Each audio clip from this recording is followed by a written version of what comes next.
Hello, everybody. Today we are looking at a very clever chess study. This is very hard, also, although we are up a rook. It's very hard to find how we have to play to win this as white. So, of course, our pawns is going this way, and the black pawns are going down. White to play here and win, and you have to find a series of moves before we can call this a victory and the solution to this study. So go ahead now, pause the video, think about this on your own time, and when you return, let's go through all the variations together then. Bye bye. Okay, here we go. Welcome back. So, what are we looking at? Well, as you see, our king is very far away. So, if we want to get this one involved, we have to do some smart moves. We cannot start with getting it closer. This is an easy draw for black. We just grab our pawns, and these two connected pawns is going to make trouble for us. Our king is still too far away, so we have to be clever, more clever than this.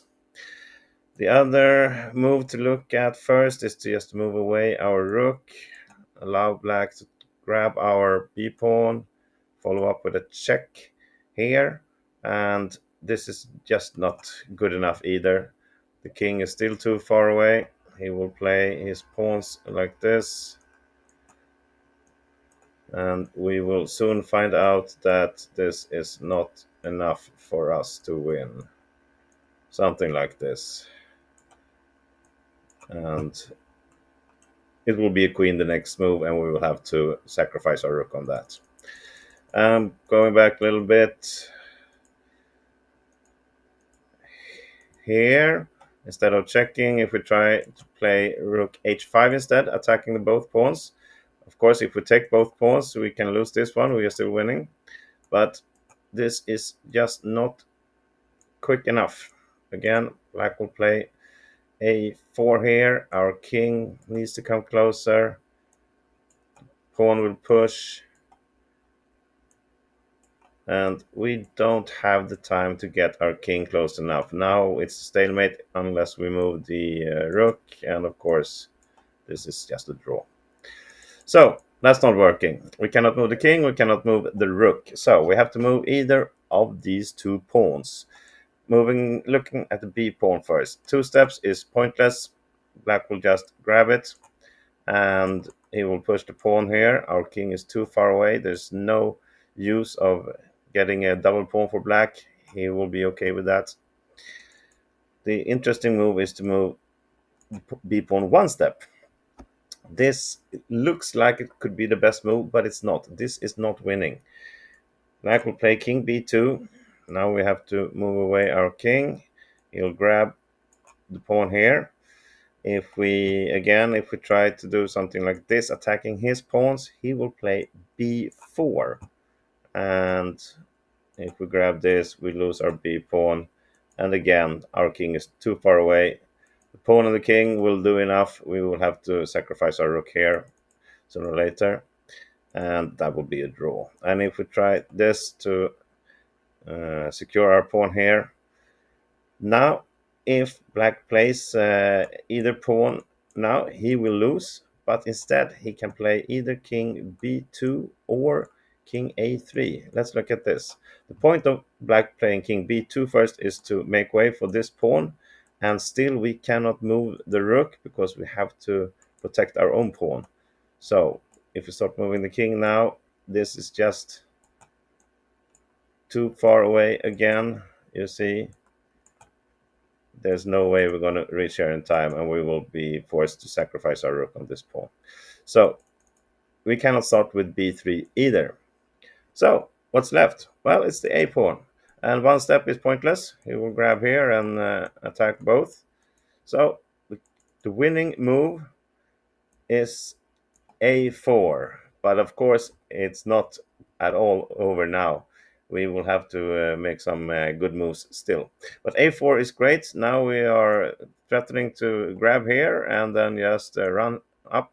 So he will either have to take it, pass here, or take this pawn with the king. Let's look at all of them. Well, look at this first. This is easy win for white. If he takes here, then we just take back. we don't care about this pawn. We will get this one, and we are a rook against the king. No pawns left. Easy win. If black pushes to b4 instead, now we will lose this pawn, but it doesn't matter because we play rook h1. Allow black to take this pawn, and instead we are going after the a5 pawn. Look at this. Now grab here, and this pawn is still here, which makes this a pretty easy win for us. Now we can do a waiting move. Let's move our king a little closer. When black plays b2, we simply play the rook to b5. And now we are in control of this. If he tries to protect it, we can just sacrifice, because we still have this pawn here on the a file, and this will of course go up, promote, and we will win. And let's see, we'll go back a little bit more. Well, if you try something like this, well, then we're going to keep this pawn, so it's pretty easy. We can give a check here, force him to take, and now we are in control. We will have time for the king to go up here, because black will have to go in this direction. So it's pretty easy victory here. We move the king. We could also push b3 many different ways, but we see we're gonna get the king involved early enough. So now for the main variation. After a4, black grabs on b2 with the king. And the question is now, here it's still only one move that wins for white from this position. So it's a good chance now for you to pause the video again and see if you can find that move. Go ahead. Okay, welcome back. So if we now sacrifice our rook, we're going to end up in this position, which is a draw. We have seen this before. We promote to a queen. Black plays a2. He's stuck here. He's right now stalemated. We know this. This is a typical endgame theory. This is a draw because our king is too far away. It will be here somewhere, then we will be winning, but not with the king that far away. So we cannot sacrifice the rook here on a1, and still we cannot move it away either, like this, not on the first rank, because black will take here, and we see very obviously that this pawn will go here, and we will have to sacrifice our rook, or we probably just end up checking him all the time so we can get a draw out of this. So if we cannot keep the rook here and we cannot move it on the first rank, what should we do? Well, we're going to move it and put it on a3. This is the winning move, and it's amazing, I would say. I will show you later why we couldn't put it on a2. Because now the plan here is, if black grabs the rook, then we take the pawn, and all of a sudden black has two steps, two moves to get down to a1. So he's going to lose the tempo, and that's really why we couldn't put it on a2 from the beginning, because then it would have one move down to a1. Now this is just too slow. And go down to a1, and now we are winning this because the pawn hasn't reached a2 yet.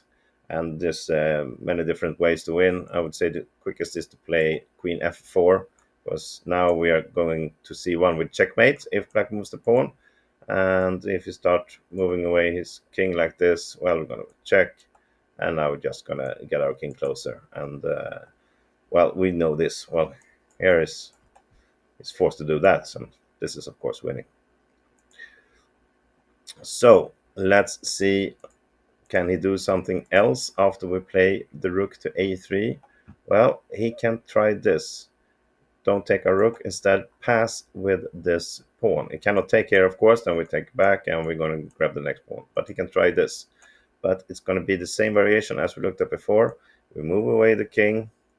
Now he can push the pawn. We will attack this pawn up here. And we're going to see the exact same position as we looked at before. Here we play the rook to b5, We're going to grab this. We're going to grab this, and we are upper rook. And if we try something like this, we will just sacrifice. So we can push the pawn first, doesn't matter, really. And this is winning, like this. So, small recap. We play a4, Black's best defensive take here, and then we find this marvelous move, rook a3, and force Black to really block his own pawn, and we're going to win this endgame by promoting a lot before Black does. Okay, that's a great video. I mean, a great puzzle. I hope you liked the video also. Anyway, I'll see you back again tomorrow for something else. Bye bye.